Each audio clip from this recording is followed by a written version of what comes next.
یہ کون سا اللہ ہے؟ اس کو ٹیسٹ لینے کی ضرورت کیا ہے؟ وہ تو سب کو جانتا ہے، وہ کیوں ٹیسٹ لینا چاہتا ہے؟ اگر کوئی یہ ثابت کر دے مجھے اسکرپچر سے کہ محمد اللہ کے رسول ہیں تو میں اسلام قبول کر لوں۔ ناظرین گرامی، سوشل میڈیا پر آپ نے ایک ویڈیو دیکھی ہوگی جس میں ایک بکچود خسرا ٹائپ بغیرت قسم کا انڈین جو کہ لائیو شو میں بیٹھ کر اسلام کے خلاف بکواس کر رہا ہے، اپنے آپ کو ایکس مسلمان کہلاتا ہے، اور چند سوالات اس نے کھڑے کر دیے تھے جن کا جواب دینا میں ضروری سمجھتا ہوں، اور آپ نے بھی یہ ویڈیو انڈیا تک پہنچانی ہے تاکہ ان کو جواب مل سکے۔ پہلے نمبر پر تو آپ اس چوتیا اینکر کو دیکھیں جو چند پیسے دے کر لونڈوں کو لائیو شو میں بٹھاتی ہے اور پھر ان چوتیا لونڈوں سے اسلام کے خلاف بکواس کرواتی ہے۔ لائیو شو میں یہ مولویوں اور لونڈوں کو ایک ساتھ بٹھاتی ہے لیکن مولویوں کو کچھ بولنے نہیں دیتی۔ پہلے سن لیجیے پوری بات، سنیے، ارے سنیے ایک نا، نام لے کے بتاؤں میں آپ سے کیا پوچھ رہی ہوں، اس پر ڈسکشن کرنے کے لیے نہیں آئی ہوں میں اس سنیے مولانا جواب لیتے جائیے۔ اور ان گھٹیا لونڈوں سے اسلام کے خلاف پروپیگنڈا کرواتی ہے۔ آج میں اس کا اسپیشل رپلائی دینے آیا ہوں، آپ نے یہ ویڈیو اس انڈیا کی اینکر تک ضرور پہنچانی ہے۔ من سب نبیًا فاقتلوہ، فرمایا قیامت تک جو نبی کے بارے میں بات کرے اس کو کاٹ کر رکھ دو۔ اپنی مسلم قوم کو یہ حکم دے گا کہ تم لوگوں کے ساتھ جنگ کرو جب تک وہ اسلام قبول نہ کر لیں۔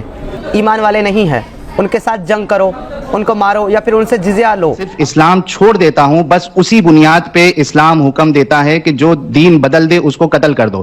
ارے کسی ناجائز باپ کی اولاد میں سمجھاتا ہوں، قرآن مجید میں ہے لا اکراہ فی الدین، دین میں کوئی زبردستی نہیں ہے۔ اگر کوئی یہودی، عیسائی، نصرانی اپنے مذہب پر قائم رہنا چاہتا ہے تو اس کے لیے کوئی زبردستی نہیں ہے، فیصلہ قیامت والے دن ہوگا۔ لیکن اگر کوئی مسلمان اسلام کو چھوڑ کر چلا جائے اور بعد میں جا کر پروپیگنڈا کرے تو اس کا ایک ہی علاج ہے، الجہاد۔ ابھی آپ مجھے بتاؤ کہ اگر کوئی ہندو یا عیسائی اپنا مذہب چھوڑ کر جائے تو کیا آپ اس کو چین سے جینے دو گے؟ کیا آپ اس کے گلے میں ہار پہناؤ گے؟ لیکن جو ایمان لائے اور پھر اسلام کو چھوڑ کر جائے اس کی ایک ہی سزا۔ نمبر 2 سوال میرا یہ ہے کہ جو ہمارے مسلم بھائی مانتے ہیں کہ حضرت محمد مصطفیٰ صاحب جو ہے اللہ کے رسول ہیں، قرآن اسکرپچر پوری کتاب کے اندر 6336 آیتوں کے اندر۔ ابے چوتیا، لگتا نہیں کہ تو مسلمان ہے۔ پہلے نمبر پر تجھے یہ بھی نہیں پتا کہ قرآن مجید میں کتنی آیات ہیں۔ قرآن مجید میں 6636 آیات نہیں بلکہ 6666 آیتیں ہیں۔ 6336 آیتوں کے اندر کہیں بھی کلیئرلی یہ نہیں کہتا کہ محمد اللہ کے رسول ہیں جن پر قرآن نازل کیا گیا، پوری کتاب میں کہیں نہیں کہتا۔ اب یہ ایمان اور یہ یقین کہاں سے ہے جب آپ ثابت نہیں کر سکتے کہ محمد اللہ کے رسول ہیں؟ اگر کوئی یہ ثابت کر دے مجھے اسکرپچر سے کہ محمد اللہ کے رسول ہیں تو میں اسلام قبول کر لوں گا۔ اور تو کہتا ہے جی کہ قرآن مجید میں حضرت محمد صلی اللہ علیہ وسلم کا ذکر نہیں ہے۔ ارے جاہل انسان، قرآن مجید میں پوری سورت موجود ہے، سورہ محمد، اور اس کے علاوہ سورہ احزاب آیت نمبر 40 کا ترجمہ سنو جس میں اللہ پاک ارشاد فرماتا ہے کہ حضرت محمد صلی اللہ علیہ وسلم تم میں سے کسی کا باپ نہیں لیکن اللہ پاک کا آخری نبی ہے، اور بے شک اللہ پاک ہر چیز کو بہتر جانتا ہے۔ اس کے علاوہ سورہ فتح اور کئی صورتیں موجود ہیں جس میں حضرت محمد صلی اللہ علیہ وسلم کا ذکر ہے۔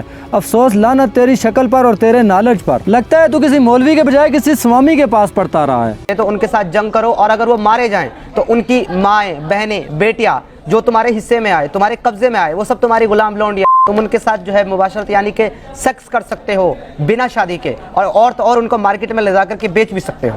ارے بھوسڑی کے جتنی عزت اسلام نے عورت کو دی ہے اتنی کسی مذہب نے بھی نہیں دی، بلکہ دور جہالت میں عورت کو سلیو کے طور پر استعمال کیا جاتا تھا۔ اسلام نے عورت کو بہن، بیٹی، بیوی، ماں کا درجہ دیا۔ اگر کوئی عورت اسلام قبول کرے تو اس کو عزت دی جائے، اور اگر کافر عورت مسلمانوں کے خلاف جنگ میں حصہ لے اور پھر مال غنیمت میں آ جائے تو اس کو لونڈی ہی کہا جاتا ہے۔ ایک واقعہ سناتا ہوں، ایک لونڈی مال غنیمت میں آتی ہے۔ حضرت محمد صلی اللہ علیہ وسلم اس سے پوچھتے ہیں کہ اللہ پاک کدھر ہے؟ تو وہ آسمان کی طرف دیکھ کر بتاتی ہے کہ اللہ پاک اوپر ہے۔ تو اللہ کے محبوب نے حکم دیا کہ اسے آزاد کر دو، یہ مومنہ ہے۔ کئی لونڈیوں نے اسلام قبول کیا اور مسلمانوں نے ان کے ساتھ نکاح کر لیا۔ عورت کی عزت ہی اسلام میں ہے۔ یورپ اور انڈیا میں تو استعمال کرنے کے بعد لات مار دی جاتی ہے۔ انہوں نے اسلام دھرم کو چھوڑ دیا، جی تو کون سا دھرم انہوں نے اپنایا یہ تو بتائیں گے لوگوں کو۔ کوئی بھی دھرم کو نہیں مانتا ہوں مولانا، میں کوئی بھی دھرم کو نہیں مانتا ہوں۔ میرے نزدیک دھرم کا کانسیپٹ، ریلیجن کا کانسیپٹ ہی غلط ہے، اور یہ میں ڈنکے کی چوٹ پہ کہتا ہوں کہ میرے نزدیک سارے ریلیجن جو ہے وہ فیک ہے، یہ انسانوں نے بنائے ہوئے ہیں۔ ناظرین گرامی، ایک ہوتا ہے اسلام کو چھوڑ کر دوسرے مذہب میں جانے والا، جیسے ایک شخص ایک گھر چھوڑ دیتا ہے، دوسرے گھر میں شفٹ ہو جاتا ہے، دوسرا چھوڑ کے تیسرے میں شفٹ ہو جاتا ہے، لیکن یہ ایک ایسا شخص ہے جس نے اسلام چھوڑ دیا لیکن دوسرے کسی مذہب میں بالکل نہیں گیا۔ جو شخص ایک گھر چھوڑ کر دوسرے گھر میں بھی نہ جائے پھر وہ آ جاتا ہے سڑک پر، اور سڑک کا تو آپ کو پتہ ہے کہ سڑک پر کیا گھومتا ہے۔